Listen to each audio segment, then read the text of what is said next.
This anime spring season 2023 was full of bangers and shows that took the anime community by storm. Shows like Demon Slayer and Vinland Saga made their comebacks, while new series like Hell's Paradise made sure that they could stand with the best anime out there. With that comes fights and battles, and this season's stacked with them. From the iconic mage that can only use explosion magic to one of the most awaited battles in all of One Piece, this is the best anime fights of spring 2023.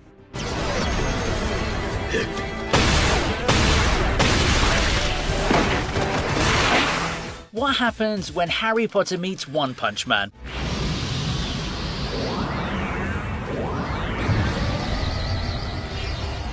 Well, this is what happens precisely in Mash's fight against Silver. Silver, being the Harry Potter villain that he is, took a girl hostage and forced Mash's friend into a challenge just to beat him up with his Iron Fist magic. Mash decides to step in with his Triceps magic, which is basically just him being super strong, kicks the snot out of Silver without even showing any emotions. A monster even appeared out of nowhere and Mash just flicked it in the air. Being new, it's not the level of One Punch Man's animation, but it is good nonetheless. Their animation style is unique, but it has its charms. The music in this battle was also something to look out for because it definitely helped in making a more exciting atmosphere. Mashle is one action-packed series, so there'll be more fights to look forward to. In this battle, strength won over magic, but will that be the case for the future?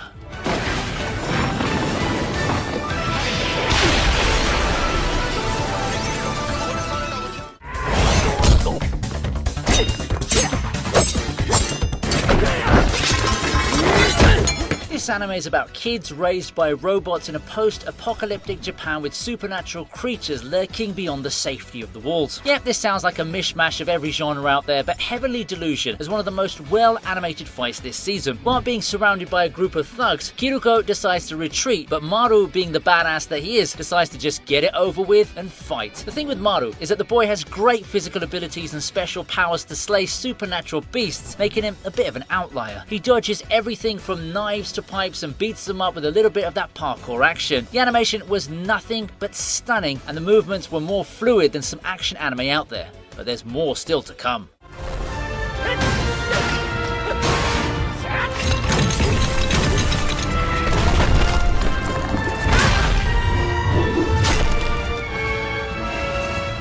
We're back with another anime that almost got no attention at all. Dead Mount Deathblade. One of the best fights starts off right at the beginning of the series when the Corpse God faces the Calamity Crusher, a fabled hero bent on destroying the villainous necromancer who goes by the moniker of Corpse God. You can definitely tell who the protagonist is here, right? Wrong. It's actually the Corpse God himself. The Calamity Crusher, clad in armor, fights against the enormous necromancer using both magic and his sword to take it down. The fight even showcases the dragons being summoned against the hero, which he proceeds to take out as other soldiers look on. But the stakes are so high that even the others aren't sure whether Sir Shagrua will be able to take down the Corpse God. From dragons to fighting an army of skeletons to awesome magic, the fight has quite a bunch of stuff going for it. Even though the CGI may be off-putting for some, overall it's pretty good. The battle truly looks like the final fight someone would expect after watching an entire series. This is just at the beginning.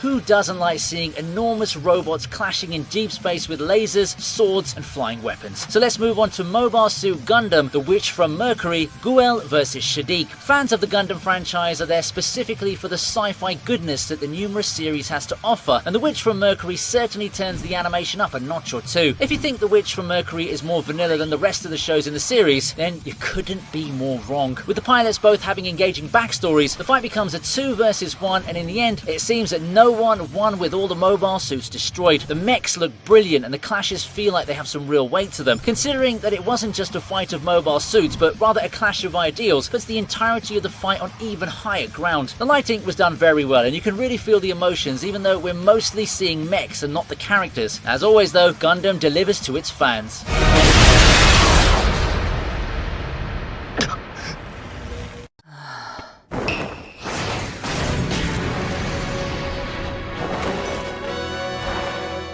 Hell's Paradise is one of those anime with a pretty dark setting and appeals to a more mature audience. With a mix of both the supernatural and martial arts, this series has a lot of fights we could have added, but there's one that stood out from the rest: Gabimaru vs Zujin. The fight itself was when the local overpowered shinobi faced off against the domestic godlike immortal. Gabimaru has been shown to be an incredibly vicious fighter with no qualms over killing, but his opponent this time was too much for the Hollow to deal with. Initially, Gabimaru seems like he has the upper hand, but he soon realizes that Zujin's immortality is troublesome as Zujin brings Gabimaru to the edge. Even after mustering all his strength, Gabimaru simply beats Zujin enough from him to transform into a monstrous being. The fight is amazing and truly encompasses the power of the villains, as at the end of it, our protagonist had to be rescued from utter demise. This goes to show that in the world of Hell's Paradise, no matter how strong you are, there are always terrifying monsters that are more powerful than you.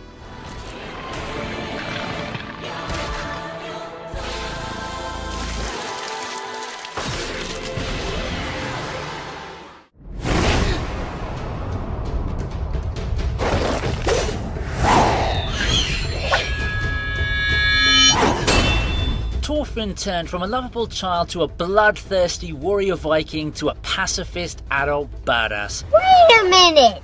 Who are you? After the numerous fights in Season 1, Season 2 started off with Thorfinn having become a farmer, having moved on from his past to being a vicious killer, but it doesn't mean that there are no more amazing fights. The two ended up in a struggle after Thorfinn decided to help Arnheid and Einar out by helping Gardar escape. The justice-seeking Snake caught them, and a gorgeously choreographed fight ensued. Snake's skill was apparently even greater than Askeladd, and Thorfinn himself realized that he was the fastest person he'd ever fought. Watching Thorfinn fight again was a treat for sore eyes, and the animation didn't disappoint, even though the fight was cut short. From the way Snake thrusts his sword to Thorfinn's superhuman dodges, it was a fight filled with respect for the characters and full of nostalgia for us viewers.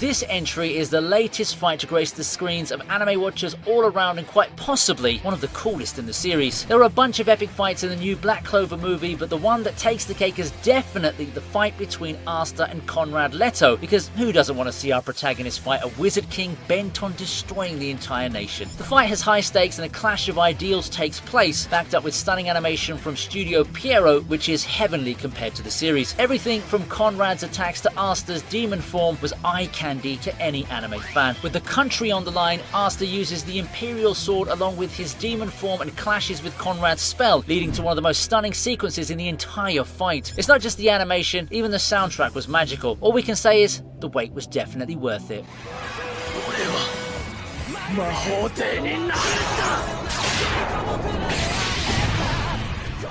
Now we have an entry that isn't only extremely underrated, but will probably make you want to start watching Chinese anime.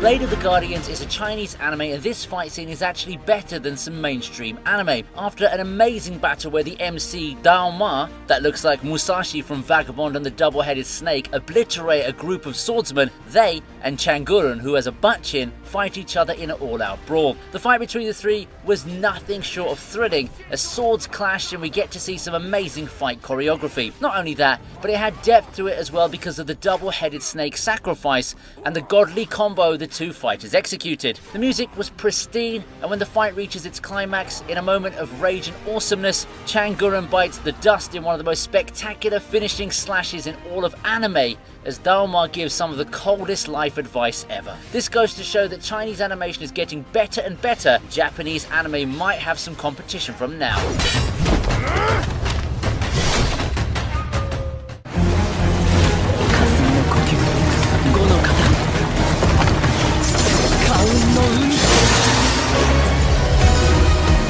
We're back with the anime that has a seemingly unlimited budget Demon Slayer. Just like Vinland Saga, Demon Slayer has a lot of breathtaking fights, but only one could come out on top, and it's Muichiro versus Gyoko. A young Hashira faces off against the Upper Moon 5. We all know how exceptionally tough the Upper Moon demons are, considering what happened to the beloved Rengoku when he fought Upper Moon 3 Akaza. Not to mention how Uzi, the sound Hashira, lost his left arm and eye when he fought Gyutaro, the Upper Moon 6. So Muichiro's fight with Gyoko had every viewer at the edge of their seats. Initially, it seemed like Muichiro was trapped for good in Gyoko's water bubble, but Muichiro reignites his will to live, breaks out the bubble, and goes towards Gyoko with the fabled mark, the same as Danjiro, and in one counterattack, we just saw another banger of a battle. Each sword swing is stunningly executed, and Muichiro's miss looked like it was made by the animation god himself. Let's just say that we haven't seen a Hashira as bad as this kid as he sliced an Upper Moon to pieces.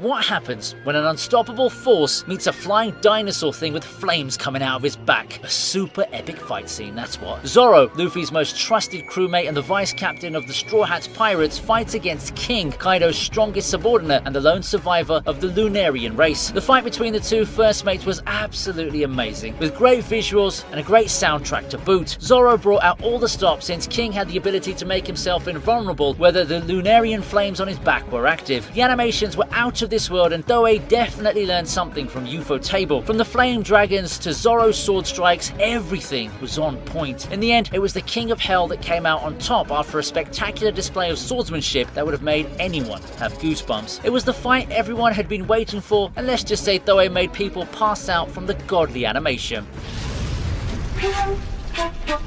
勝者ゾロ And those are our top picks for the best fights in spring 2023. There were a lot of banger fights this season, and we know some didn't make it onto the list, so comment down with your favourite fight and don't forget to smash that like button and click the notification bell. See you in the next one.